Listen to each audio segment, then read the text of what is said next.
2020 साली कोविड-19च्या भीतीने अंतरावर उभी असलेली माणसं विचारांचा सांको उभारून जोडावीत याच हेतूने ॲडव्होकेट अवधूत रामदास खाडगीर सर यांनी स्टुडिओमध्ये ओळीने 25 विषयांवर व्याख्याने व भाषणे दिली. अल्पावधीतच ती श्रोत्यांच्या गळी उतरली.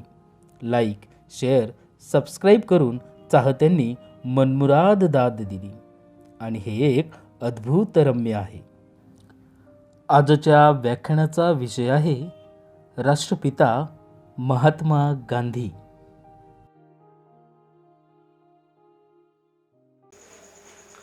नमस्कार बंधू भगिनींनो, बरेच असे विषय माझ्या मनात आहेत. माझ्या मनामध्ये असलेले सारेच विषय जनामध्ये आणणं तितकंसं सोपं नसलं तरी ते अशक्यप्राय नाही याचा मला आत्मविश्वास आहे. बाळ जन्माला येतं. मुलगा असेल तर पेढे वाटले जातात, मुलगी असेल तर बर्फी जिलेबी वाटली जाते.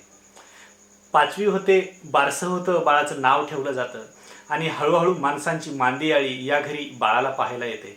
कोण सोन्याचे, कोण चांदीचे दागिने घेऊन येतं. पण अशातच एखादा जवळचा पाहुणा रात्रीच्या वेळेस उतरतो. सोन्याची चांदीची दुकानं बंद झालेली असतात आणि हा माणूस मग बाळाला पाहायला येतो. बाळाच्या हातामध्ये पैशाची नोट देतो आणि अखेर त्याचा कार्यभाग संपतो. बाळाला कळत असेल बाळ हातामध्ये नोट घेतं आणि त्या नोटीकडं पाहत असतं.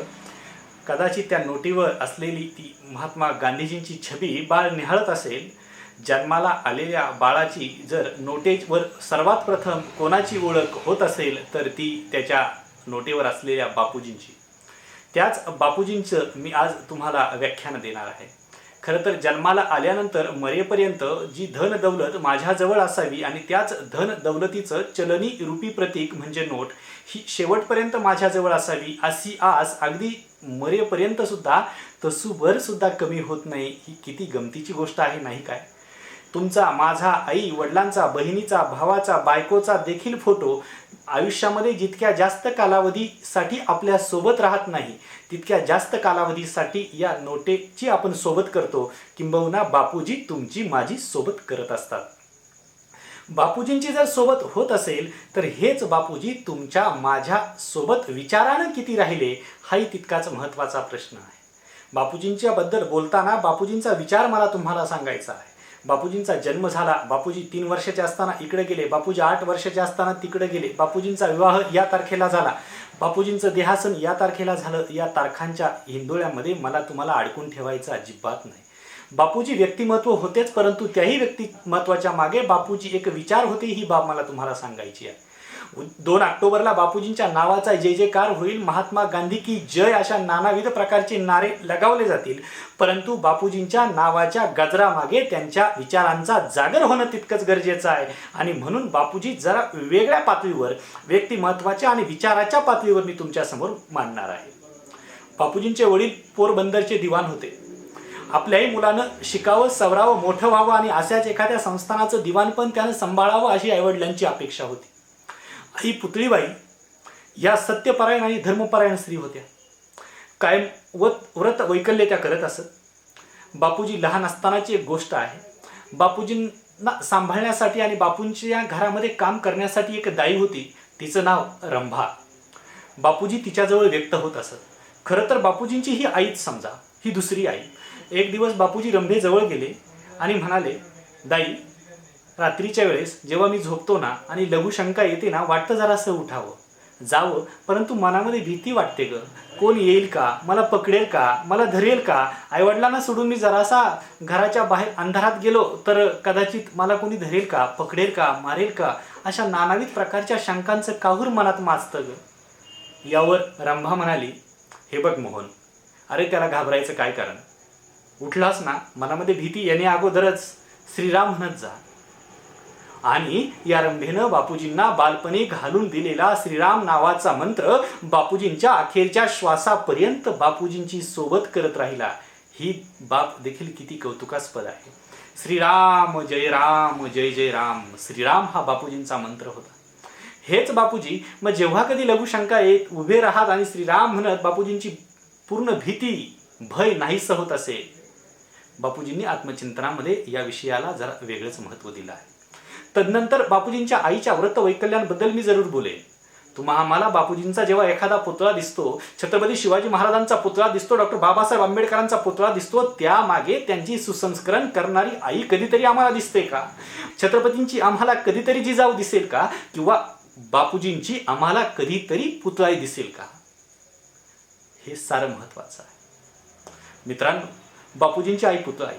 इतकी व्रत वैकल्य करणारी या वैष्णव कुटुंबामध्ये, वैश्य कुटुंबामध्ये जन्माला आलेली ही एक धर्मपरायण स्त्री होती. अनंत चतुर्दशीचा दिवस होता आणि या अनंत चतुर्दशीच्या दिवशी आईला वाटलं व्रत करावं. व्रत असं होतं, चंद्राचं दर्शन होईपर्यंत अन्नाचा कणही घ्यायचा नाही. संध्याकाळ झाली, स्वयंपाक झाला, ताटं वाढली, सारी माणसं जेवायला बसली. लहान लेकरांची जेवणं झाली, मोठाल्या माणसांची जेवणं झाली. आणि मग मात्र हा मोहन आईजवळ गेला. आई, आम्ही जेवलो, बाबा जेवले, तू का जेवत नाहीस ग? आईनं सांगितलं, माझं व्रत आहे, आज चंद्रदर्शन होईपर्यंत मी जेवणार नाही. पावसाळ्याचे ते दिवस, कदाचित आजचा गणपतीचा जो महिना सप्टेंबरसारखा महिना असेल. मग हा मोहन दरवाजात बसला. चंद्राचं दर्शन घ्यायचं आहे ना. मग आकाशाकडे एकटक पाहत बसला आणि अखेर दोन ढग जराशे बाजूला झाले. चंद्राचं दर्शन झालं. तसा मोहन पळत आला. आई, बघ बघ अगं बघ, चंद्राचं दर्शन होते. आईला हाताला धरून घेऊन जातो. तोच पुन्हा ढगांचे दरवाजे बंद झाले, चंद्र काही दिसला नाही. असं चंद्राचं आणि चंद्राचं दर्शन, आईचं दर्शन यामध्ये पाठशिवणीचा खेळ झाला. आणि अखेर आई म्हणाली, हे बघ मोहन, कदाचित त्या चंद्रालाही वाटत असेल मी आज जेवू नये, मी आज उपाशी अन्नाविना झोपणार. आईला बापू म्हणाला, बापू कसले? त्यावेळेचे बाल मोहन म्हणाला, आई अगं बघ, घरातली सारी माणसं झोपलीत, रात्री 10 वाजेच्या आसपास वेळ झाली आहे, मी तुला वाढून आणतो, जराशी भाजी आणि भाकरी खाय की. मी नाही सांगणार कोणाला, तू संकल्प केलाय तो मोडलाय, नाही सांगणार कोणाला. यावर आई म्हणाली, हे बघ मोहन, व्रत ही मोडण्यासाठी धरायची नसतात. एकतर ती धरायचीच नसतात आणि धरल्यानंतर व्रत कदापिही मोडायचं नसतं. हे व्रतस्थ जीवन तू जगला पाहिजेस. आईनं लहानपणी घालून दिलेला हा व्रतस्थ जीवनाचा धडा या मोहनदास करमचंद गांधी नावाच्या लेकरानं आयुष्यभर अगदी आईच्या सोबतीनं वावरला. खरं तर बापूजींनी 8-8, 10-10 दिवसाची किती उपोषणं केली असतील, परंतु यत्किंचितही बापूजींनी अन्नाचा कण घेतला नाही. ही बापूजींची साधना नव्हे काय?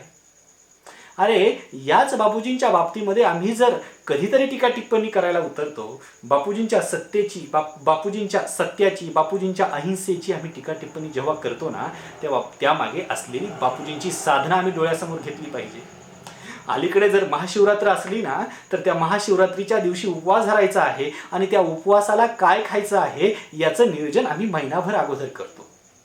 मग सकाळी जरासा सलाद, त्यानंतर 8:30-9च्या दरम्यान काहीसं फ्रूट सलाद, काहीसे ड्रायफ्रूट्स, मग बदाम, काजू, मनुके असतील. तदनंतर खिचडी, दुपारच्या वेळेस जरा भगरबट्ट आणि सायंकाळच्या वेळेस जरा मसाला घातलेलं 1 ग्लास दूध असलं म्हणजे पुष्कळ आहे. कधीतरी मनात विचार येतो की असले जर आम्ही उपवास करू असू तर साक्षात ज्या शंकरांच्या नावानं आम्ही उपवास धरतो त्या शंकराला, त्या महादेवाला सुद्धा कदाचित भीती वाटत असेल की जर पृथ्वीवरचं सारंच अन्न जर संपलं तर हा माझा भक्त मला खाण्यासाठी माझ्याही दिशेने येईल की काय, ही शंका सुद्धा परमेश्वराला येऊ शकते. विनोदाचा भाग थोडासा बाजूला ठेवा, परंतु गांधींवर लहानपणीच सत्याग्रहाची, उपोषणाची जी काही संस्करणाची आईनं प्रक्रिया केली ती अजन्म बापूजींच्या मनावर कोरलेली राहील. हेच बापूजी 10वी पास झाले. मॅट्रिक झाल्यावर आपला पोरगा बाहेर शिकायला गेला पाहिजे हे वडिलांना वाटलं, तसं बापूजींनाही वाटलं.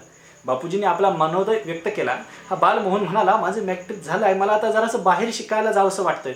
परंतु आईचा दंडक होता, मोहन तुला काय शिकायचं ते आपल्या देशातच शिक, किंबहुना माझ्या जवळच शिक. तू बाहेरच्या देशात जाशील, कदाचित स्त्रियांच्या मोहपाशात अडकशील, व्यसनांध होशील, कदाचित मद्याची तुला सवय लागेल, मद्याच्या आहारी जाशील, तुला बाहेर जाता येणार नाही. अखेर एक जैन मुनी मधी पडले आणि स्त्रियांच्या मोहपाशात अडकणार नाही, मद्याच्या थेंबालाही स्पर्श करणार नाही आणि व्यसनांच्या आहारी जाणार नाही, हे जीवनविषयी एक दंडक बापूजींनी वचनाच्या रूपानं आईला दिले. आणि अखेर बापूजी परदेशामध्ये गेले. बॅरिस्टरची पदवी घेऊन भारतामध्ये परतले आणि इकडे आल्यानंतर बापूजींनी आपली वकिली चालू केली. वडिलांना वाटलं आपला पोरगा अतिशय चांगल्या पद्धतीने वकिली करेल. मग अलाहाबाद कोर्ट असेल, मुंबई न्यायालय असेल, या ठिकाणी बापूजींनी आपलं काम चालू केलं. परंतु मोठं ऑफिस थाटायचं, त्यामध्ये अशिलांची वाट बघायची. अशिल आल्यानंतर पिळेल तितके आर्थिकदृष्ट्या पिळायचे आणि अगदी कामाच्या वेळेस तारखांची वारंवार संथा त्यांच्या माथी मारायची. यातलं आपल्याला काहीच जमणार नाही हे बापूजींच्या ध्यानी आलं आणि अखेर बापूजींच्या आपल्या प्रत्यक्ष विधिज्ञ म्हणून कामकाजावर पूर्णविराम द्यावा असा विचार मनात आला. अशातच एक घटना घडली. दाबदा अब्दुल्ला अँड सन्स नावाची एक कंपनी होती. तिचं एक फर्म ते कुठं होतं? ते दक्षिण आफ्रिकेमध्ये होतं. मग या कंपनीतल्या काही सदस्यांनी बापूजींना सांगितलं, नाहीतरी तुम्ही प्रत्यक्ष कोर्टामध्ये काम करत नाहीत, मग आमची एक कंपनी, तिचं एक फर्म, तिची एक शाखा दक्षिण आफ्रिकेत आहे, आपण तिकडे याल का, तिकडे जाल का? आणि असं सांगितल्यावर बापूजी तयार झाले आणि बापूजी दक्षिण आफ्रिकेला गेले. दक्षिण आफ्रिकेला गेल्यानंतर बापूजींना अनुभव काय आला? बापूजी सुरुवातीला गेल्या तिथल्या त्या थिलॉसॉफिकल सोसायटीच्या सदस्यांनी बापूजींना भगवद्गीता दिली. बापूजींच्या शेवटपर्यंत आयुष्यामध्ये भगवद्गीतेनं सोबत केली. बापूजी कायम म्हणत असत की माझ्यावर आचार विचाराचं संस्करण करणारी माझी आई गावाकडं माझ्या मायदेशात आहे आणि माझ्यावर आचार विचार आहार विहाराचं संस्करण करणारी चालती बोलती आई म्हणजे भगवद्गीता माझ्यासोबत परदेशात आहे. याच बापूजींना नंतर एक अनुभव आला. बापूजी रेल्वेनं प्रवास करत असताना बापूजींना एकदा रेल्वेतनं कुली ॲडव्होकेट म्हणून हिणवण्यात आलं. नवे थंडीच्या दिवसांमध्ये बापूजींचं सारं साहित्य त्या रेल्वेतनं बाहेर फेकून देण्यात आलं. बापूजी विचार करू लागले, माझ्यासारख्या एका बाहेरच्या देशातून आलेल्या विधिज्ञाची अशी जर अवस्था होत असेल, त्याला असं अस्पृश्यतेनं जर वागवलं जात असेल, तर या देशामध्ये बाहेरून माझ्यासारखेच भारतातून आलेले जे कुली लोक आहेत त्यांची त्या इतरेतर जणांचं काय? आणि अखेर बापूजींनी हे सारे इतरेतर लोक दक्षिण आफ्रिकेमध्ये जमा केले. त्यांचा एक जंथा, त्यांचा एक मोठा घोळका, त्यांचं टोळकं, त्यांचा सगळा समूह उभा केला आणि आवर्जून सांगितलं, या देशामध्ये तुम्हाला जर स्वाभिमानानं निर्धारानं जगायचं असेल तर आपल्यावर होणाऱ्या अन्याय अत्याचारावर आपण सनदशीर आणि शांततेच्या मार्गानं सत्याग्रहाच्या रूपानं आवाज उठवला पाहिजे आणि जर हे शक्य नसेल तर स्वाभिमान शून्य जगायला शिकलं पाहिजे. सर्वांनी पर्याय निवडला की आपण यावर आवाज उठवला पाहिजे. बापूजींनी सारी माणसं एकत्र केली आणि अखेर सरकार विरुद्ध आवाज उठवला. त्या काळामध्ये बाहेरून गेलेला दक्षिण आफ्रिकेला जो माणूस होता त्याला कुली असं म्हणत. ही माणसं बाहेरून दक्षिण आफ्रिकेला का जायची? कोण कामाच्या निमित्तानं जाई. आफ्रिकेमध्ये खूप मळे होते, चहाचे मळे होते आणि या मळ्यांमध्ये देशातल्या आपल्या भारतातील बाहेरच्या देशांमधील बरीचशी माणसं आलेली होती. या साऱ्यांना हिणवलं जायचं, या साऱ्यांना कुलीज म्हणून हिनवून त्यांवर अन्याय अत्याचार होत असे. अखेर त्यांना अधूनमधून आपल्या हाताच्या पायाच्या बोटांची ठसे सरकार तिजोरी जमा करावी लागत असे. रस्त्यानं चालताना रस्त्याच्या कडेनं जावं लागत असेल. आपली सावली आफ्रिकेतील कोणत्याही माणसाच्या अंगावर पडणार नाही, गोऱ्यांच्या अंगावर पडणार नाही याची खबरदारी घ्यावी लागत असे. हा अन्याय अत्याचार खऱ्या अर्थानं सर्वात अगोदर धुडकावून लावण्याचं महत्त्वाचं धाडसाचं पाऊल जर कोणी उचललं असेल तर ते मोहनदास करमचंद गांधी या नावाच्या माणसानं उचललं. खरं तर दक्षिण आफ्रिकेचे राष्ट्राध्यक्ष नेल्सन मंडेला की जे 27-28 वर्ष तुरुंगात होते, सत्ताधाऱ्यांविरुद्ध संघर्ष करताना त्यांवर नानाविध प्रकारच्या खोट्या नाट्या केसेस उभ्या करून त्यांना तुरुंगामध्ये डांबवलं गेलं. हेच नेल्सन मंडेला भविष्यामध्ये दक्षिण आफ्रिकेचे राष्ट्राध्यक्ष झाले. नवे तर शांततेचं नोबेल पारितोषिक पटकवणारे एक मोठे मानकरी झाले. याचं नेल्सन मंडेलांनी सांगितलं, the Mohandas Karamchand Gandhi is the my teacher. Mohandas Karamchand Gandhi हे माझे गुरु आहेत. शांततेच्या मार्गानं हातात शस्त्र न घेता एखाद्या मोठ्या सत्तेविरुद्ध आपण युद्ध पुकारू शकतो, नवे ते युद्ध जिंकू शकतो. याची प्रचिती मला सर्वात अगोदर जर कोणामुळे आली असेल तर ती महात्मा गांधींमुळे आली. हे नेल्सन मंडेला यांचं गांधींवर असलेलं वक्तव्य आहे. नोबेल पारितोषिक जिंकणारा माणूस गांधीजींना जर शिरसावंद्य मानतो, त्या महात्मा गांधीजींना तुमच्या माझ्या लेखी आदर असायला हवा, एवढंच मी आवर्जून या ठिकाणी सांगितलं. हेच महात्मा गांधीजी 1893 साली दक्षिण आफ्रिकेत गेले. 1893 साली दक्षिण आफ्रिकेत गेलेला महात्मा गांधी नावाचा माणूस 1914 साली भारतात आला. म्हणजे जवळपास 23 वर्ष हा माणूस देश सोडून बाहेर राहिला आणि त्यातली 20-21 वर्ष गांधीजी केवळ दक्षिण आफ्रिकेमध्ये राहिली. हे सुद्धा आम्हाला समजून घ्यावं लागेल. वयाच्या 45व्या वर्षी हा माणूस भारतामध्ये आला.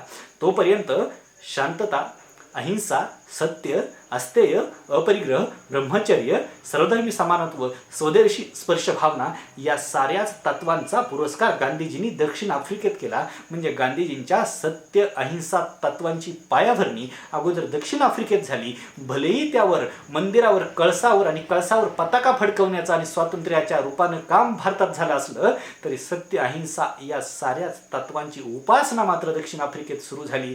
ही बाब बऱ्याच जणांना अजूनही ठाऊक नाही. 1914 साली बापूजी जेव्हा भारतामध्ये परतले त्यावेळेस बापूजींना यायलाही काही कारणं झाली. त्यावेळेस गोपालकृष्ण गोखल्यांसारखी माणसं होती, अतिशय सुस्पष्ट, न अडखळता, उघवतेपणाने, अस्खलितपणे पार्लमेंटला सामोरा जाणारा गोपालकृष्ण गोखलेंसारखा माणूस, भांडारकरांसारखी काही माणसं होती. या साऱ्या माणसांनी बापूजींशी संपर्क केला. दक्षिण आफ्रिकेमध्ये शांततेच्या सत्याच्या मार्गानं जर सत्याग्रह करून लोकांना न्याय मिळत असेल तर तसाच न्याय आपल्याही भारतामध्ये स्वातंत्र्याच्या रूपानं मिळवण्याच्यासाठी बापूजी तुम्ही देशात या, अशा प्रकारचा पत्रव्यवहार झाला आणि बापूजी 1914 साली देशात आले. बापूजींनी त्यावेळेस भेट घेतली ती गोपालकृष्ण गोखल्यांची. त्यावेळेस टिळकांचं वारं होतं. लोकमान्य बाळ गंगाधर टिळक हे एक पर्व होतं. अर्थात बापूजींवर टिळकांचा आणि गोखलेंचा प्रभाव होताच, परंतु लौकिक अर्थानं बापूजींना टिळकांपेक्षा गोखले जवळचे वाटले. बापूजी कायम म्हणत, मला टिळक हिमालयासारखे वाटतात तर गोखले गंगेसारखे वाटतात. कोणत्याही प्रकारे डावपेच नाही, हे वेदावे नाही, गनिमी कावे नाही, राजकीय डावपेच कधीच गोखल्यांजवळ नव्हते आणि याच कारणानं गोखले बापूजींना जराशे जवळचे वाटले. बापूजी गोखल्यांजवळ गेले आणि भारत सेवा संघाचं मला सदस्य करून घ्या असं म्हटल्यावर गोखल्यांनी सांगितलं, हे बघ मोहन, तुला भारत सेवा संघाचं सदस्य व्हायचं आहे, उद्या तुला देशाची सेवा करण्यासाठी उतरायचं आहे, परंतु ज्या देशाची तुला सेवा करायची आहे तो देश तू आधी याच देही याच डोळा पाहिला आहे काय? यावर बापूजी निरुत्तर झाले आणि किमान 1 वर्ष तरी तू उभा देश पायाखाली घाल, तू देश पाहिला पाहिजे.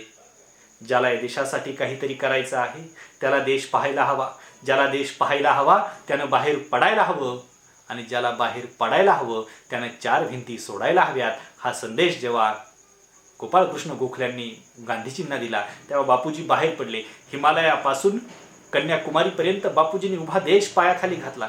कधी मजल दरमजल करत, कधी पायी, कधी रेल्वेनं, कधी मोटारगाडीनं, नानाविध प्रकारच्या साधनांनी बापूजी बाहेर पडले. अगदी मौन धरून बापूजी बाहेर पडले. परंतु डोंगर दऱ्यात कड्या कपारात गोर गरिबाच्या हाल अपेष्टा होताना बापूजींनी पाहिल्या. उपाशी झोपलेला देश बांधव बापूजींनी पाहिला. निर्वस्त्र असलेला देश बांधव बापूजींच्या डोळ्यामध्ये भरला आणि बापूजींनी शपथ घेतली, जोपर्यंत माझ्या देशातल्या गोर गरिबाच्या अंगावर अंगभर कपडे आणि त्याच्या ताटामध्ये थाळीभर जेवण जात नाही तोपर्यंत मी अंगभर कपडे परिधान करणार नाही. हे बापूजींनी शेवटी स्वतःच्या मनाशी कोरलं, मनाशी ते व्रत धरलं आणि ते अजन्म 30 जानेवारी 1948च्या शेवटच्या श्वासापर्यंत पाळलं देखील. बापूजी तिकडनं आले, नंतर भारत सेवा संघाचे सदस्य झाले आणि यानंतर 1914 ते 1920 या कालावधीमध्ये म्हणजे 1920ला टिळक गेले आणि मोहनदास करमचंद गांधी अर्थात बापूजी हे प्रकाश झोतात आले. परंतु 14 ते 20 यामधल्या 6 वर्षाच्या कालावधीमध्ये बापूजींनी काही सत्याग्रह केले. मग त्यामध्ये चंपारण्यातल्या निळीचा शेतकऱ्यांचा उठाव असेल. चंपारण्यामध्ये शेतकऱ्यांवर निळीच्या पिकाची सक्ती केली जाईल. तुम्हाला नीळ पिकवावी लागेल. नवे नीळ पिकवल्यानंतर कवडी मोल भावात आम्हालाच विकावी लागेल. आम्ही विकत घेऊ. शेतकऱ्याला देशोधडीला लावण्याचं एक षडयंत्र चंपारण्याच्या भागामध्ये पेरलेलं असताना बापूजींनी शेतकऱ्यांपर्यंत धाव घेतली. शेतकऱ्यांचा होणारा अन्याय अत्याचार जाणून घेतला आणि बापूजी कडाडले, शेती आमची आहे, शेतात काय पिकवायचं तो अधिकार आमचा आहे. आम्ही आमच्या शेतात आमच्या मनमर्जीप्रमाणे पिकवणार. बोला सरकार तुम्ही काय करणार? आणि अखेर शेतकऱ्यांवरचा अन्याय अत्याचार दूर केला. चौरी चौराला झालेला जाळपोळ असेल यामुळे बापूजी जराशे व्यथित झाले. अरे मोठा घोळका एकत्र आला, इंग्रजांनी बेछूट गोळीबार केला म्हणून आपण पोलीस चौक्या जाळाव्यात का? आपणही माणसांचं हिंसात्मक रूपानं दहन करावं काय? बापूजी व्यथित झाले आणि अखेर 1920 नंतर काँग्रेस नावाची जी चळवळ होती या चळवळीचा चेहरा झाले बापूजी. बापूजींना साऱ्यांनी स्वीकारलं का? बापूजींच्या या ज्या वचनांच्या मागे बापूजींचा विचार आहे. उभा देश बापूजींच्या शांतता, अहिंसा, सत्य या साऱ्या तत्वांमागे का उभा राहिला? आज घरामध्ये 5-10 मिनिटं आपली छोटीशी मुलं शांत बसत नाहीत. नवे एखाद्या निर्णयावर एकमत होण्यासाठी घरामध्ये तिरधा तिपट उडते. अग्नी दिव्य घडतं. हे सारं घडत असताना उभा देश बापूजींच्या पाठीशी उभा कोणत्या जादूनं राहिला, त्यामागे बापूजींचा होता विचार. तोच विचार मी आवर्जून तुम्हाला सांगणार आहे. बापूजींची काही तत्व होती. पहिलं तत्व होतं सत्य. जान जाय पर वचन न जाय, हे बापूजींचं तत्व. अहिंसा, स्वतःच्या पोटाची टिचभर खळगी भागविण्यासाठी कोणाच्या मानेवर शस्त्र चालवू नका, हे बापूजींचं दुसरं व्रत. शारीरिक, बौद्धिक, भावनिक, सामाजिक कोणतीच हिंसा करू नका, असे बापूजी कायम सांगत असत. अपरिग्रह नावाचं बापूजींचं तत्व होतं. अपरिग्रह म्हणजे संचयच करू नका, अर्थात हे संन्यस्त लोकांसाठी होतं. परंतु बापूजी आवर्जून मी सांगेल, एक फकिरी जीवन जगलेला माणूस आहे, संन्यस्त जीवन जगलेला माणूस आहे. अजिबात जीवनामध्ये कोणत्याही प्रकारे खाजगीकरण नाही. छोटीशी झोपडी, साबरमतीची असो, वर्ध्याची सेवाग्रामची असो, त्या झोपडीमध्ये छोटासा आपला एक डायस, त्यावर एक कंदील, एक लेखणी आणि काही कागद, डोळ्याला असलेला चष्मा, हातातली काठी, या कमरेला असलेल्या घड्याळ, या व्यतिरिक्त बापूजींनी आयुष्यामध्ये कसलीही सोबत कधीच केली नाही रे. किती मोठी साधना आहे. आज मी तिला मला प्रत्येक जणाला वाटतं की माझा मोठा बंगला असावा, त्याच्या बाहेर छानशी सुंदर 4 चाकी गाडी असावी, माझ्या घरामध्ये चैनीच्या इतक्या गोष्टी असाव्यात की जाणाऱ्या येणाऱ्या प्रत्येकानं त्या गोष्टी अगदी आनंदानं निहाळाव्यात आणि आम्हाला विचारावं, या गोष्टी कौतुकानं कुठनं आणल्यात. यावर मीही मोठ्या दिमागात सांगावं, चीन, Japan, Russia, America, Thailand, Europe. पण समोर बसलेल्या तुमच्या माझ्यापैकी किती जणांना असं वाटतंय की माझ्या घरामध्ये एक छोटंसं ग्रंथालय असावं, त्या ग्रंथालयामध्ये तुकोबांची अभंगवाणी असावी, समर्थांचा दासबोध असावा, संत ज्ञानोबा माऊलींची ज्ञानेश्वरी असावी, त्यामध्ये संत तुकड्याची ग्रामगीता असावी, आणि या साऱ्या माणसांचं हे ग्रंथ वैभव वाचून माझ्या घरातल्या लेकी बाळींनी ज्ञान, विज्ञान, अध्यात्म संपन्न व्हावं. हाच विचार तितकाच बापूजींच्या ठाई होता. बापूजींची साधना मी कधी समजून घेणार आहोत काय? तो अपरिग्रह, अजिबात संचय नाही, धन दौलत कसलाही संचय नाही. अरे एवढ्या मोठ्या दिवाण घरामध्ये जन्माला आलेला पोरगा अथक असं बिलोरी ऐश्वर्य पायाशी चरणाशी लोळण घेत असताना यानं हे व्रतस्थ जीवन का स्वीकारलं, या देशासाठी स्वीकारलं, हे आम्ही एवढ्या नीट डोळ्यांनी कधी पाहणार आहोत काय? अखेर याच बापूजींनी अपरिग्रह तत्वानंतर परिग्रह प्रमाण नावाचं तत्व सांगितलं. जे प्रापंचिक आहेत त्यांना संचय करणं अपरिहार्य आहे, परंतु त्याला देखील मर्यादा असाव्या. मला आवर्जून सांगावंसं वाटेल की ज्यावेळेस विश्व हिंदू विद्यापीठ बनारस या ठिकाणी बापूजी गेले आणि बापूजी त्या उद्घाटन प्रसंगी बोलवलेल्या अनेक प्रमुख पाहुण्यांपैकी एक होते. या कार्यक्रमाचे सन्माननीय अध्यक्षा होत्या डॉक्टर ॲनी बेझंट. कार्यक्रम चालू झाला, बऱ्याचशा वक्त्यांची भाषणं झाली आणि बापूजी भाषणाला उभे राहिले. समोर अनेक श्रीमंत गडगंज संपत्ती असलेले व्यापारी बसलेले होते. बापूजी त्या सर्व व्यापाऱ्यांना उद्देशून म्हणाले की तुमच्या प्रत्येकाच्या हातामध्ये असलेल्या सोन्याच्या अंगठ्या, गळ्यामध्ये असलेल्या सोन्याच्या चेन्स ही आमची मिळकत आहे, हा तुमचा अंधविश्वास आहे. मित्रांनो, ध्यानात घ्या की तुमच्याजवळ जी संपत्ती आहे ती परमेश्वरानं तुम्हाला दिलेली आहे. We are not a owner, we are the trustees. आपण याचे विश्वस्त आहोत. आपण याला तुमच्या संपत्तीमध्ये समाजाला सामील करून घेतलं पाहिजे, किंबहुना संपत्तीचं विकेंद्रीकरण झालं पाहिजे. या संपत्तीमुळं जर तुम्हाला आलेला उन्मत्तपणा हा तुम्हाला सांगते, हे बापूजींनी जेव्हा जाहीर सांगितलं, बापूजी स्पष्टच अगदीच परखडपणे बोलले. बऱ्याचशा व्यापाऱ्यांना ते झोंबलं आणि बरेचसे व्यापारी तिथनं चालते झाले. पण मात्र बापूजींचा हाच विचार गुजरातमधल्या अनेक व्यापाऱ्यांना पटला आणि बापूजींना हे व्यापारी गुजरातकडे घेऊन गेले. बापूजी साबरमतीमध्ये काही दिवस राहिले. हा अपरिग्रह नावाचा बापूजींचा विचार आम्ही कधी अंमलात आणणार आहोत काय? आमच्या देशात चिमूटभर लोकांची संपत्ती मूठभर लोकांच्या संपत्तीच्या कैक पटीनं जादा आहे. मग मूठभर लोक जर श्रीमंत करायचे असतील तर चिमूटभर लोकांच्या हाती असलेल्या संपत्तीचं, बिलोरी ऐश्वर्याचं विकेंद्रीकरण झालं पाहिजे. हा विचार बापूजींचा आज कोणता राजकारणी प्रत्यक्ष आपल्या कार्यकर्तृत्वातून अंमलात आणतोय, याचंही आत्मपरीक्षण करण्याची तितकीच गरज आहे. आज मी तिला व्यापाऱ्यांची जर अवस्था आम्ही पाहिली तर अगदी दातृत्व हे त्यांच्याजवळ राहिलं आहे काय, हाही विचार मनाशी येतो. मी या ठिकाणी वर्तमानातली एक छोटीशी विनोदी गोष्ट तुम्हाला आवर्जून सांगेन. एक व्यापारी होता. सुरुवातीला गरिबी होती, परंतु शून्यातून अगदी अथक परिश्रमानं विश्व उभा केलं. एकाचे 2, दोनाचे 4, चाराचे 8, 8चे 16 दुकानं झाली. एक पहिल्या दुकानावर स्वतः बसत होता, त्यानंतर 4 दुकानांवर 4 मुलं बसायला लागली, त्यानंतरच्या पुढच्या दुकानांवर आपल्या सुना बसायला लागल्या आणि तदनंतर नातवंडांसाठी सुद्धा चिकार दुकानं उभी केली. बिलोरी ऐश्वर्य संपन्न उभा राहिलं. पण मात्र या शून्याच्या केंद्रस्थानी हा अथक परिश्रम करणारा व्यापारी होता. राबला, सारं उभं केलं आणि अखेर आपल्या सृष्टीच्या नियत क्रमाप्रमाणे वयोमानानुसार आजारी पडला. वैद्यांचे इलाज चाले ना आणि अखेर वैद्यांनी सांगितलं, बाबा जास्तीत जास्त 2-4 दिवसाची सोबती आहे, घरी घेऊन जा आणि बाबांची सेवा करा. मुलांनी बाबांना उचललं, घरी आणलं.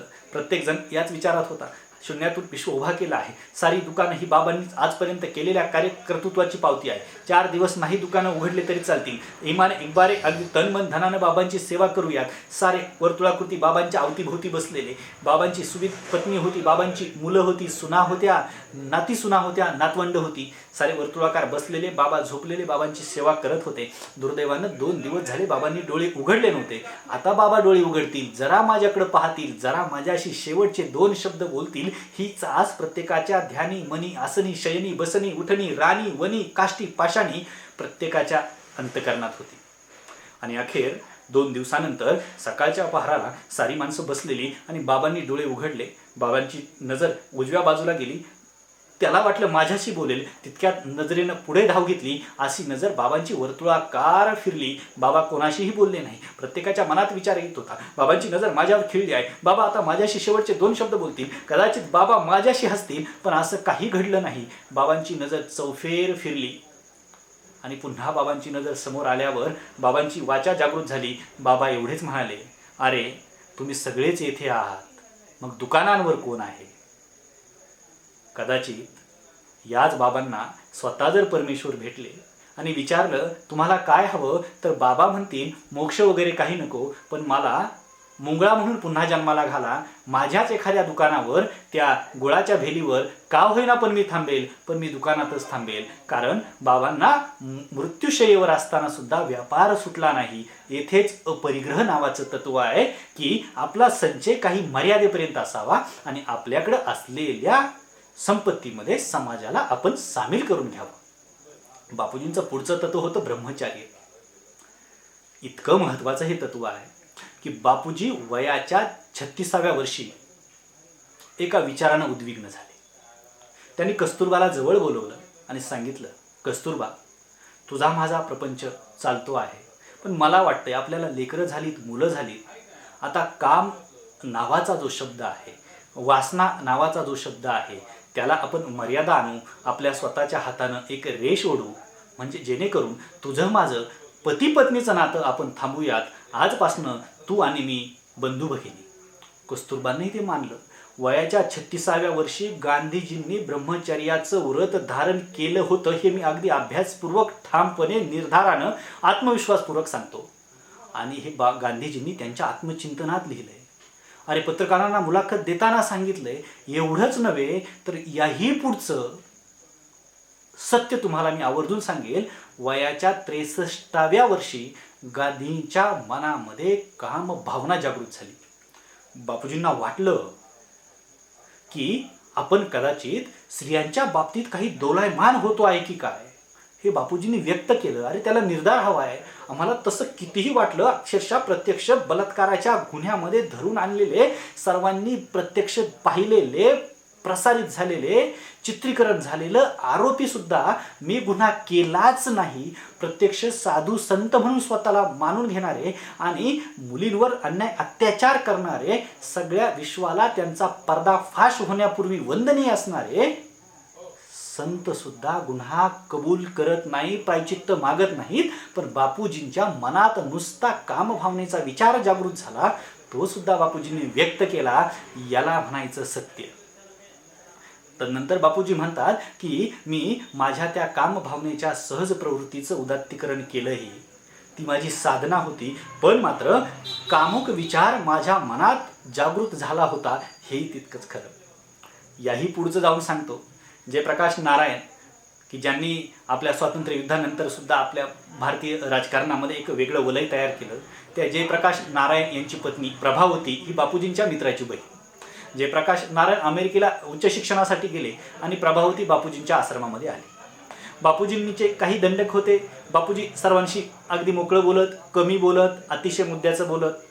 म्हणजे आम्ही वक्ते तरी कधी कधी शब्दांच्या इतके आहारी जातो आणि काही शब्दांचा अप्रस्तुत असा वापर करतो, परंतु बापूजींच्या उभ्या हयातीमध्ये बापूजींनी शब्दांचा अप्रस्तुत असा उपयोग केला, किंबहुना अतिशयोक्ती केली असं कधी घडलं नाही. हेच बापूजी जेव्हा ब्रह्मचर्याचं महत्त्व पटवून देत होते, तेव्हा या प्रभावतीला वाटलं की आपणही ब्रह्मचर्य स्वीकारावं, आणि प्रभावतीनं पण केला, व्रत केला की मी आता ब्रह्मचर्य स्वीकारेल. कालांतरानं जयप्रकाश आले. बाहेर लोकांनी सांगितलं, अरे जयप्रकाशा, तुझी बायको गांधीजींच्या आश्रमामध्ये गेली आहे, गांधीजींनी तिला वश केलं आहे, तिनं आता ब्रह्मचर्याची शपथ घेतली आहे, तुला आता तिच्यापर्यंत जाण्याचं काय काम, तू एक तर तुझा दुसरा संसार थाट. समाजामध्ये नानाविध प्रकारचे सल्ले देणारे असतातही, परंतु जयप्रकाश मात्र बापूजींपर्यंत गेले. बापूजींनी सांगितलं, जयप्रकाश, ब्रह्मचर्याचं व्रत करण्याचा निर्धार तिचा आहे, तिनं तुझा सल्ला घ्यायला हवा या मताचा मी आहे. तुम्ही दोघांनी ठरवावं, तुमच्या दोघांचा निर्णय अंतिम असेल. माझ्याकडनं कोणत्याही प्रकारे धाक दडपशाही किंवा तिला जाणीवपूर्वक तिनं ब्रह्मचर्याची संता घ्यावी असं मी केलेलं नाही. जयप्रकाश आणि गांधीजींचं बोलणं चालू असताना प्रभावती तेथे आल्या आणि त्या बापूजींना म्हणाल्या, बापूजी, माझा जयप्रकाश तुम्हाला इतक्या कमकुवत मनाचा वाटतो काय?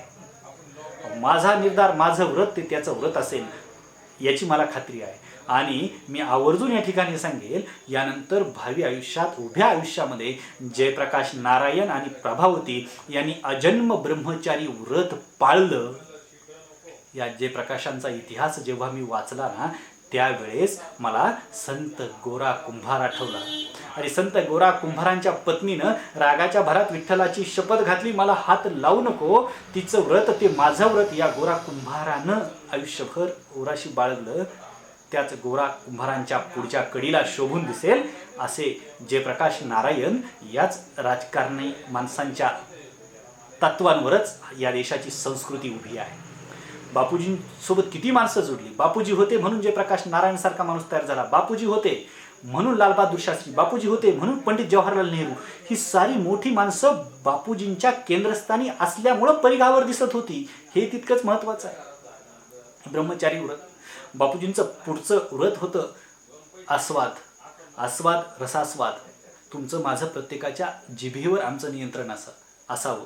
खरं तर आपण काय ग्रहण करावं हे आपल्या मेंदूनं ठरवावं, परंतु दुर्दैवानं काळाच्या ओघामध्ये आपण काय ग्रहण करावं ही आपली रसना म्हणजे आपली जिव्हा, आपली जीभ सांगते. आपल्या जिभेला पटेल, रुचेल, वाटेल ते आपण घेतो. मग आंबट वस्तू तेलकट पदार्थामध्ये तिखट करून, पुन्हा त्याला तुपाची फोडणी देऊन, पुन्हा त्याच्यामध्ये तुरटपणा आणून, पुन्हा त्यात अजून खारटपणा कसा येईल, अशा प्रकारे आम्ही नानाविध प्रक्रिया करून पदार्थ बनवत असतो. नानाविध प्रक्रिया करून जेव्हा पदार्थ आम्ही बनवतो, असले पदार्थ ग्रहण केल्यानंतर आमचे जे षड्रिपू आहेत, काम, क्रोध, लोभ, मद, मत्सर, माया, यांना एक वेगळीच चालना येते. हे बापूजींचं अध्यात्म होतं. बापूजींच्या उभ्या आश्रमामध्ये कधीच तळणं प्रकार नव्हता. तळणे हा प्रकारच नव्हता. ताटामध्ये येईल ते घ्यावं, ते खावं, हे बापूजींचं तत्व. श्रम, प्रतिष्ठा, परिश्रम हे बापूजींचं पुढचं तत्व. किती परिश्रम करायला हवे. सकाळी उठल्यानंतर बापूजी शेतात जात. शेतामध्ये गेल्यानंतर बापूजी तिथनं भाजी घेऊन येत. ती निसत पुसत बापूजी स्वतःच्या हाताने स्वयंपाक करत. कस्तुरबांचा आश्रम जरासा बाजूला. आलेला गेलेला तिथे थांबे, त्याची व्यवस्थित उठाठेव होईल, त्याला जेव घातलं जाईल आणि त्यानंतर तो बापूजींकडे येत असेल. बापूजी आश्रमामध्ये स्वतः स्वयंपाक करत आणि उरलेल्या फावल्या वेळात बापूजी चरखा कातत. ही बापूजींची श्रम प्रतिष्ठा होती. कधीतरी नोकरीवाल्या आम्हासारख्या लोकांना वाटतं आम्ही काय श्रम करावेत. बापूजी सांगत, निदान उठून चाला तरी. अंथरुणावर बसले आहेत, पाठीमागे लोड घेतला आहे, दुसरी एक उशी आपल्या छाताडाशी कवटाळली आहे आणि पडल्या पडल्या म्हणतायत इतिहास घडला पाहिजे. परंतु त्यासाठी तुम्हाला उठावं लागेल, चालावं लागेल, पळावं लागेल, हातामध्ये निशाण घ्यावं लागेल आणि जरासा घाम तुम्हाला आला पाहिजे. हे परिश्रमाचं बापूजींचं तत्व आहे. अर्थात बापूजी उत्तम स्वयंपाक करत, बापूजी गायांच्या म्हशींच्या धारा काढत, बापूजी शेळीचं सुद्धा दूध काढत, हे आम्ही समजून घेतलं पाहिजे. पण मात्र बापूजींचा इतिहास आम्हाला नको आहे. बापूजी की जय, परंतु बापूजींच्या विचारांचा पराजय असली आजची अवस्था आहे. आचार्य विनोबा भावे जेव्हा बापूजींना सुरुवातीला भेटायला गेले ना, त्यावेळेस बापूजी भाजी चिरत होते. विनोबाजी विचारात पडले. स्वतःला बापूजी म्हणून घेता, यांना महात्मा म्हणतायत आणि हे भाजी चिरतायत, काय याच्यात मोठेपणा? बापूजी, मला तुमचं सत्याग्रही व्हायचं आहे असं विनोबांनी विचारलं. आणि बापूजी विनोबांना म्हणाले, तुम्हाला सत्याग्रही व्हायचंय, घ्या ती वेळी आणि चिरा भाजी. आता भाजी चिरण्यामध्ये काय सत्याग्रह आलाय बुवा? पण बापूजींनी सांगितलं, या देशातल्या प्रत्येकाला त्याच्या गरजा त्याच्या हातानं भागवता आल्या पाहिजे. हा खरा सर्वात अगोदर मूलमंत्र जर आपण मानला तर या देशाचं उत्थान आणि उत्कर्ष होईल. यानंतरच्या कालावधीमध्ये विनोबाजी इतके एकनिष्ठ झाले आणि बापूजींचे पहिले सत्याग्रही बनले. म्हणजे बापूजींच्या डोळ्यासमोर सत्याग्रही बनवण्याच्या वेळेस 2 नाव होते. पहिलं नाव होतं पंडित जवाहरलाल नेहरू आणि दुसरं नाव होतं आचार्य विनोबा भावे. परंतु नेहरूंचे जे वडील होते मोतीलाल नेहरू, त्यांनी बापूजींना सांगितलं की मोतीलाल हा उच्चभ्रू कुटुंबात जन्माला आलेला आहे, तो परदेशामध्ये अगदी सुखासमाधानात राहिलेला आहे, त्याला तुमचे व्रत वैकल्य सहन होणार नाहीत, म्हणून मी विनंती करतो की जवाहरला तुमचं पहिलं सत्याग्रही बनवू नका. आणि अखेर मग विनोबा भावेजी पहिले सत्याग्रही बनले. या विनोबांना त्यांच्या भविष्यामध्ये एकदा एक तरुण भेटला, जो तरुण परदेशामध्ये कामानिमित्त गेला होता, परदेशातून स्वदेशात पुन्हा आला होता आणि स्वदेशातून पुन्हा परदेशाच्या वाटेवर होता. तो विनोबांना भेटला आणि म्हणाला, मी आता परदेशी चाललो आहे. विनोबांनी जराशी पूछताछ केल्यावर त्यानं सांगितलं, या देशामध्ये मी काही करावं असं कोणतंही काम नाही, माझ्याकडे शिल्लक नाही आणि म्हणून मी आता परदेशामध्ये निघालो आहे. विनोबा विचारात पडले, या देशामध्ये खूप काही करण्याजोगं आहे, खरं तर असं घडणार नाही. यावर तो म्हणाला, अहो, माझ्या ज्ञानाच्या पातळीवरचं उच्च असं कोणतंही काम या देशामध्ये नाही. विनोबांनी विचारलं, तुला स्वयंपाक करता येतो का? त्यानं उत्तर दिलं, नाही. तुला घर बांधण्यासाठी एखादी मातीची वीट बनवता येईल का? नाही. तुला फाटलेला सदरा शिवता येईल का? नाही. म्हणजे तुला अन्न, वस्त्र, निवारा या 3ही मूलभूत गरजांच्या संबंधित असलेलं प्राथमिक ज्ञान सुद्धा नाही, किंबहुना तुझ्यामध्ये ती कार्यक्षमताही नाही. मग तू कसलं शिक्षण घेतलंस? हाच महत्त्वाचा श्रमप्रतिष्ठेचा मुद्दा बापूजी कायम सांगत असत. किंबहुना बापूजींची मूल्योद्योग शिक्षण पद्धती यातूनच जन्माला आली. बापूजी सांगत असे, शिक्षण म्हणजे 3Hचा विकास झाला पाहिजे. त्याचे हात हरकामी असले पाहिजे, त्याची बुद्धी सर्वगामी असली पाहिजे आणि त्याचं हृदय सर्वस्पर्शी असलं पाहिजे. असं शिक्षण दिलं गेलं पाहिजे, हा बापूजींचा निर्धार होता. बापूजी एक स्वातंत्र्य सैनिक होते. बापूजी एक शांततेच्या मार्गाने कार्य करणारे क्रांतिकारक होते. बापूजी एक परदेशामध्ये उच्च विद्या विभूषित तरुण होते, परंतु बापूजी एक उत्तम असे साहित्यिक देखील होते. हे देखील मी तुम्हाला आवर्जून या ठिकाणी सांगेल. नवे बापूजी एक शिक्षण तज्ज्ञ होते. ही बाब आम्ही तितकीच ध्यानात घेतली पाहिजे. बापूजींचं पुढचं महत्त्वाचं तत्व होतं सर्वधर्मी समानत्व. सगळ्या धर्मांमध्ये समानता असली पाहिजे, हे बापूजींचं तत्व होतं. यात बापूजींनी काय सांगावं? बापूजींच्या प्रार्थनेकडे आम्ही कधी वळून पाहिलं आहे का? त्यांच्या प्रार्थनेमध्ये बायबल होतं. बापूजींच्या प्रार्थनेमध्ये भगवद्गीतेची चिन्ह होती. बापूजींच्या प्रार्थनेमध्ये महम्मद पैगंबरांची देखील वचनं होती, कुराणातली वचनं होती.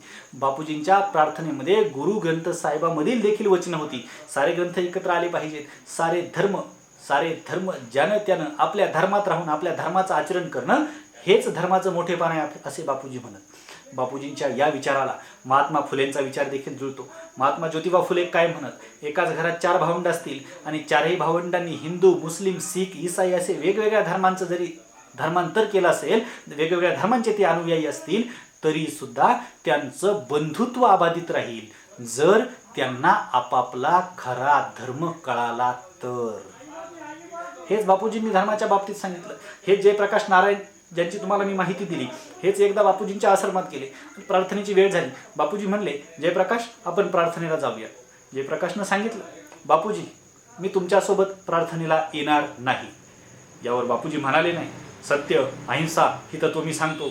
या आश्रमामध्ये प्रार्थना होते. सरांनी प्रार्थनेला जमावं, एकत्रितरित्या अगदी डोळे बंद करून परमेश्वराची ध्यानधारणा करावी. यातलं बापूजी काहीही बोलले नाही. बापूजींनी स्मित हास्य केलं आणि बापूजी जयप्रकाशला एवढंच म्हणाले, जवाहर सुद्धा माझ्या प्रार्थनेला येत नाही. इतकं धर्मस्वातंत्र्य बापूजींच्या त्या सर्व धर्म समानित्व या तत्वामध्ये होतं. स्वदेशी स्पर्श भावना, अरे स्वदेशी जो माल आहे तो आपण वापरला पाहिजे, हे बापूजींचं तत्व होतं. बऱ्याच जणांनी आपापल्या पदव्यांचे राजीनामे दिले. चित्तरंजन दासांनी सुद्धा कोर्टामध्ये जाणार नाही, अंगावर कोट परिधान करणार नाही अशी शपथ घेतली.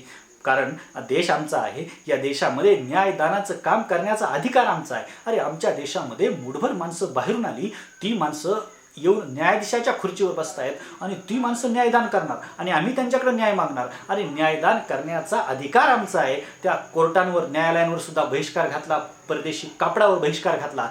स्वदेशीचा पुरस्कार करण्याचं काम बापूजींनी केलं. त्यामागे स्वदेशी स्पर्श भावना होती. या साऱ्या बापूजींची तत्व आम्ही कधीतरी जाणून घेणार आहोत काय? या बापूजींच्या सत्य, अस्तेय, अहिंसा, अपरिग्रह, रसास्वाद, ब्रह्मचर्य, श्रमप्रतिष्ठा, स्वदेशी स्पर्श भावना आणि समधर्मी समानत्व या तत्वांकडे आम्ही डोळसपणे पाहिलं पाहिजे. किंबहुना ती आमची जीवन चिंतनाची तत्व झाली पाहिजे. याही सोबत कधीतरी तुम्ही वर्ध्याच्या आश्रमामध्ये बापूजींच्या भेटीला जा. या वर्ध्याच्या आश्रमाच्या बाहेरच एक पाटी लावलेली आहे. त्या पाटीवर वरती शीर्षक आहे 7 सोशियल सिन्स, 7 सामाजिक पातकं. बापूजींच्या संपूर्ण आयुष्यातला रस गाभा गुपित या 7 व्यसनांमध्ये, 7 पातकांमध्ये दडलेला आहे. बापूजींनी समाजाच्या उत्थानाच्या आड येणाऱ्या 7 सामाजिक पातकांचा उल्लेख त्यामध्ये केला आहे. त्यामध्ये पहिला आहे knowledge or education without character. ज्ञान किंवा शिक्षण की जे चारित्र्याशिवाय आहे, it is a social crime. म्हणजे चारित्र्याशिवाय ज्ञान आणि शिक्षण व्यर्थ आहे असे बापूजी म्हणतात. या ठिकाणी विवेकानंदांना मला जोडावंसं वाटेल. विवेकानंदांनी लंडनमध्ये व्याख्यान देताना शिक्षणाची व्याख्या केली, man making education that we want and character building education that we want. माणूस म्हणून भावनाप्रधान आणि कर्तव्यनिष्ठ जगायला शिकवणारं शिक्षण मला हवं आहे. चारित्र्याचं संवर्धन करणारं शिक्षण तुम्हाला आम्हाला शाळेमधनं हवं. खरं तर आज महाविद्यालयांकडे जर आपण पाहिलं तर अन्न, वस्त्र, निवारा यांच्यासोबत गर्लफ्रेंड अँड बॉयफ्रेंड नावाची एक वेगळीच मूलभूत गरज तरुणाईला लागलेली आहे.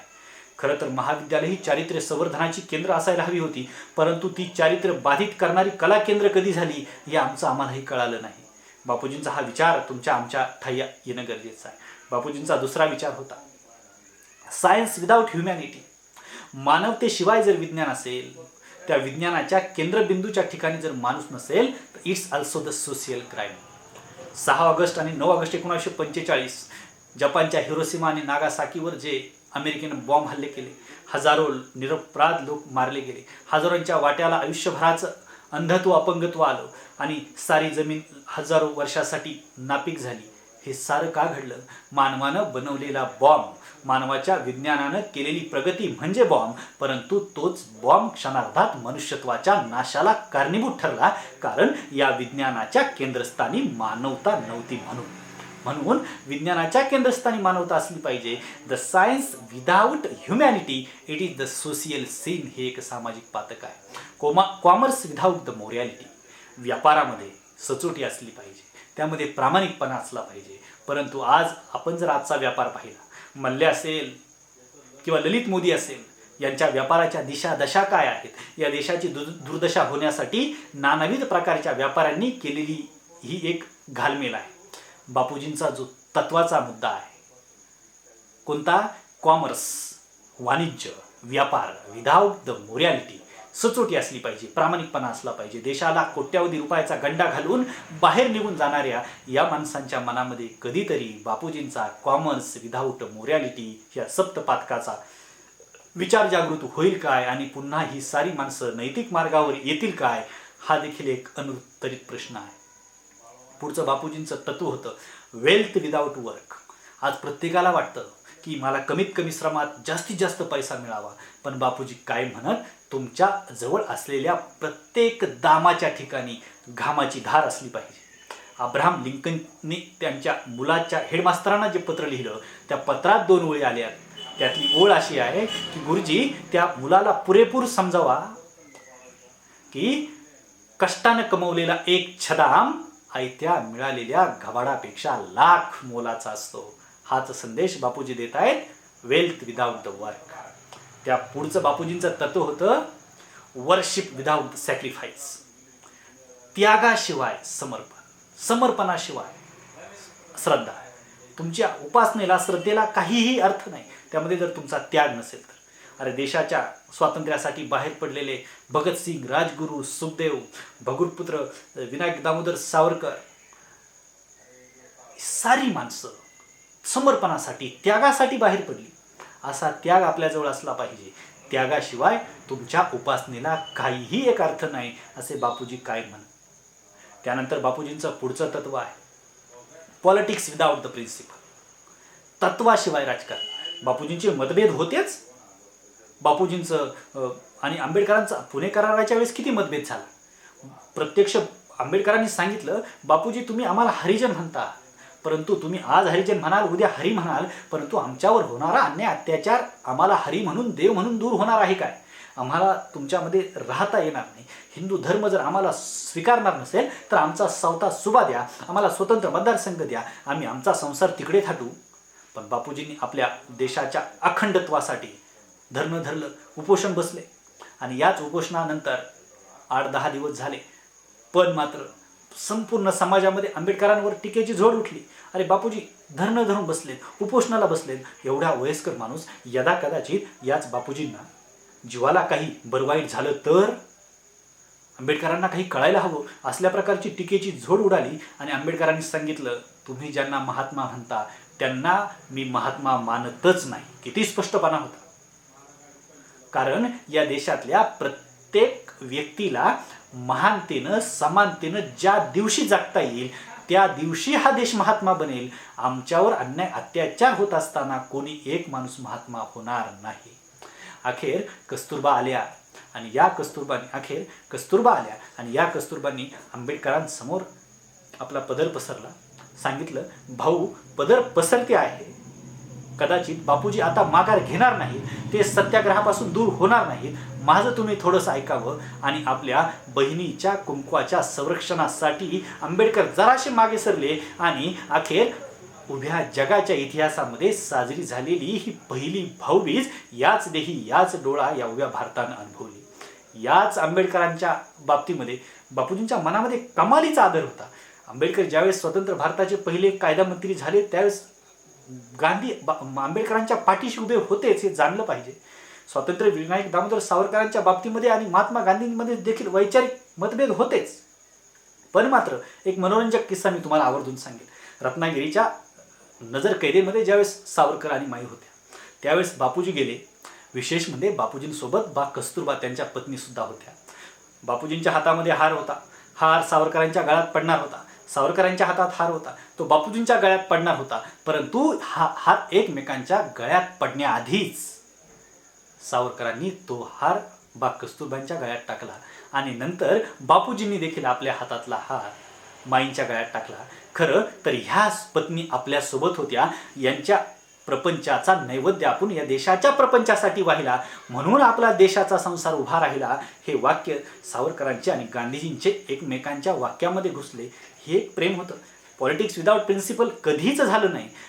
या बापूजींचा विचार आम्ही तुमच्या माझ्या आचरणामध्ये आणला पाहिजे. बापूजींची 7 सोशल सिन्स असतील, बापूजींचे तत्व असतील. बापूजींच्या फक्त विचारांचा गजर आपण करण्यापेक्षा त्यांच्या विचारांचा जागर आपण केला पाहिजे.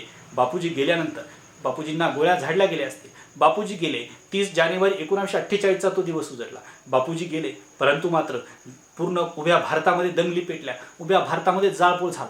काय बापूजींच्या मनाला कुठे शांती मिळाली असेल काय? बापूजींच्या मनाला आनंद मिळाला असेल काय? अरे सत्य अहिंसेचा कैवारी असलेला हा माणूस, पण मात्र गावोगावी गवतांच्या गंजी पेटवल्या गेल्या, शेजाऱ्या पाजाऱ्यांची घरं पेटवली गेली.